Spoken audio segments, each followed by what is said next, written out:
Teslageist, Amber Wasp by A.W.Black. Prologue, A Broken Dream.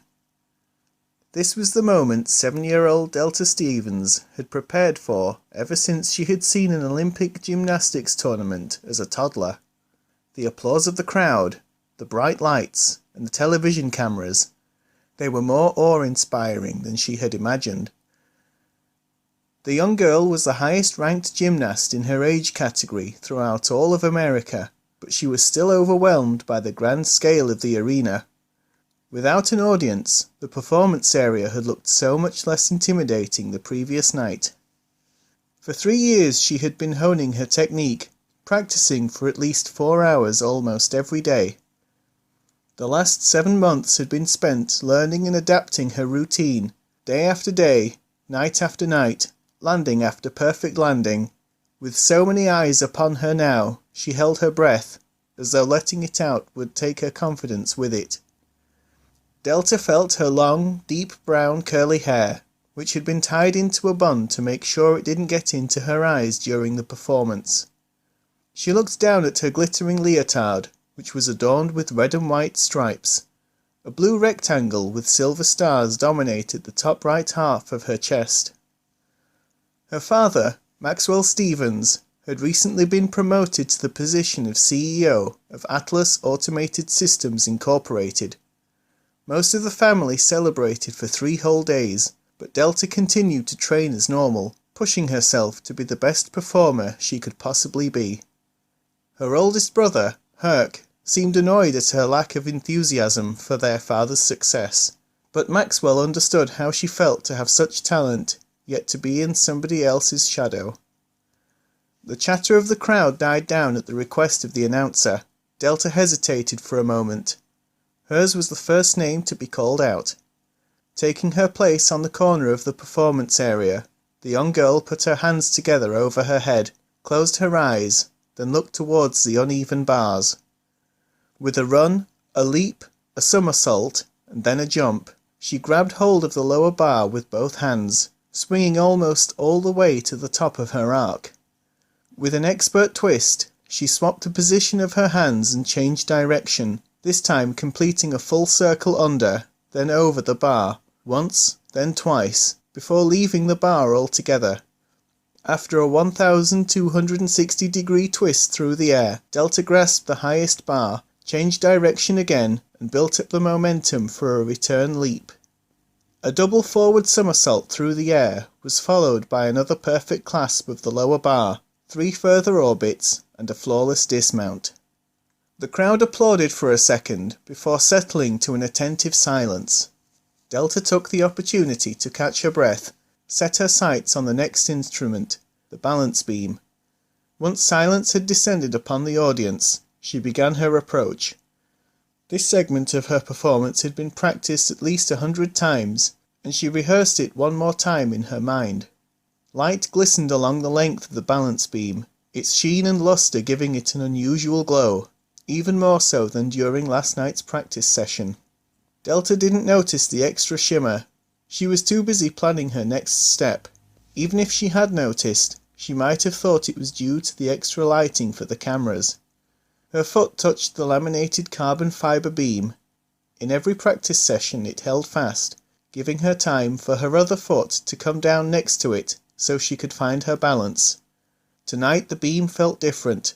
Her first foot didn't hold still, but instead seemed to slide out from underneath. Instinctively, she held her arms out forward to steady herself, but she was travelling too fast for this to work. A loud thud echoed through the arena. The crowd gasped as Delta's spine took the full force of her fall onto the balance beam, before being damaged further as she tumbled face down onto the crash mat. Seconds felt like minutes as the pain surged through her body. Delta held her breath for a moment before gasping silently. She wanted to shout, to cry out for help, but she was so overwhelmed that she could only manage a short, high-pitched squeal. Most of the audience members stood up, as though the extra height would give them a better view of the accident. Lilia, Delta's instructor, was the first to run in from the sidelines, closely followed by her mother, Astra. Her long curly red hair and fair skin made it difficult to tell at a glance that she was Delta's mother, but the family resemblance was clear to everybody who knew them personally. "No, don't touch," demanded Lilia, as Astra knelt down to be at her daughter's side. Astra hesitated for a moment before taking the girl's hand. "It's all right, Delta. Mummy's here," she said tearfully. Lilia carefully felt Delta's back before standing up and yelling, "Bring a stretcher now!" Two young men jogged into the performance area, carrying an empty stretcher, and placed it next to Delta. Herc, Jason and Gil, Delta's brothers, also ran to comfort the girl. 19-year-old Herc grabbed one of the hovering camera drones and said, "Get these damned cameras away! Turn them off!" before he hurled it against the padded floor. The holographic recorder bounced harmlessly off the ground and joined its flock, before whizzing upwards into a hole in the ceiling. Delta cried out as she was rolled carefully onto the stretcher, before being carried slowly out of the arena. "Ladies and gentlemen, please remain calm," insisted the announcer, as the young girl's family followed her closely. Astra looked into her daughter's eyes when she awoke the following morning. "Mum, where are we?" "We're at the hospital, sweetie." "What? Then it wasn't a dream!" cried Delta. She tried to lift her head from the pillow, but found herself held down by the restraints over her forehead and chest. "Don't try to sit up. The doctor said you need to lie perfectly still for a few days." "Mum, help me! I can't feel my legs!" "I'm sorry, Delta. I'm right here," she said, trying to reassure her daughter. She held Delta's nearest hand in both of her own, squeezing it firmly. "Where's Dad?" "He's on his way. I sent your brothers to meet him at the airport. They needed some air, but I'm not leaving you, not yet. I have to give you this first," she explained as she unfastened the silver bracelet from her wrist. The sparkling chain was encrusted with 6 perfectly smooth, egg-shaped gemstones, each one of them a different colour. "Your lucky band?" "Yeah, my mom gave it to me the morning I landed my job at Atlas, and I met your dad on the same day," sighed Astra as she closed her eyes and pictured the happy events of the interview. "You need it more than I do, sweetie. The doctor said you might not walk again, but I know it's not true. I looked around and found the best neurosurgeon available. I think his name is Dr. Douglas." Delta's eyes welled with tears at the thought of her mother leaving her side when she needed her most. "Stay strong. My plane doesn't leave for another 3 hours.